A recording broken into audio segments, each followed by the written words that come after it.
Hello ముఖ్యమంత్రి వర్యులకి ధన్యవాదాలు తెలియచెప్తూ ఈరోజు ఈ కార్యక్రమానికి ఇక్కడికి విచ్చేసినటువంటి శ్రీ పొట్టి శ్రీరాములు గారి కుటుంబ సభ్యులకి చిరు సత్కారం, అనురాధ దేవకి గారు, అలాగే ఈరోజు ఈ కార్యక్రమానికి విచ్చేసిన రేవతి తంగుడు గారు, గునుపూడి నరసింహారావు గారికి ముఖ్యమంత్రి గారి చేతుల మీదుగా చిరు సత్కారం. ఈరోజు ఈ విగ్రహ ఆవిష్కరణ మహోత్సవం అమరజీవి శ్రీ పొట్టి శ్రీరాములు గారి కుటుంబ సభ్యుల సమక్షంలో జరగటం మనందరి అదృష్టంగా భావిస్తున్నాం. ఎన్నో చిన్న చిన్న సమస్యలకే కృంగిపోయేటువంటి మనకి అమరజీవి పొట్టి శ్రీరాములు గారి జీవితం ఒక ఆదర్శం.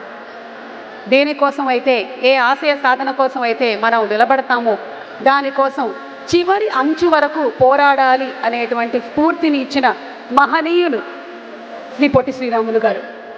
ఈ రోజున భాషా ప్రాతిపదిక మీద రాష్ట్రాలు ఉద్భవించాయి అంటే వాటి వెనకాల ఆ మహనీయుడి త్యాగ ఫలం ఎంతగానో ఉంది.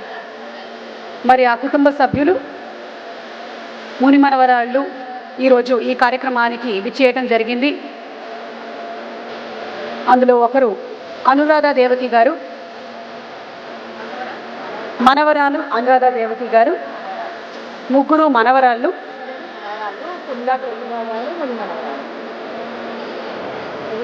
మనవరాలు